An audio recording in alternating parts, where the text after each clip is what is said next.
Hello বন্ধুরা, তোমরা সবাই কেমন আছো? আশা করি ভালো আছো এবং সুস্থ আছো। এ দেখো আমাদের নতুন 3টে রুম হচ্ছে, একটা রান্নাঘর, 2টো থাকার ঘর, ছোট ছোট।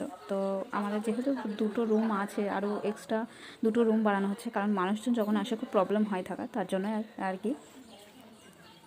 তো এদিকে হঠাৎ দিদা এসছে, দিদা আবার ঘরের মধ্যে দেখছে কোনটা কি কোন ঘর।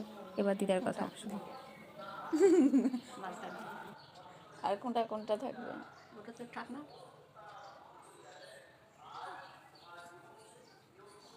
আর ওইটা রান্নাঘর কোনটা? যেটা বলছে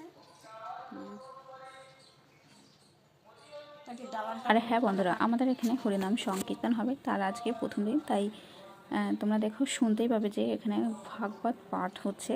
আর পাশে এদিকে আমার মা এসে শুয়ে পড়েছে। আর দিদার ভিডিওটা যে আমি করেছি, দিদা নিজে জানেই না।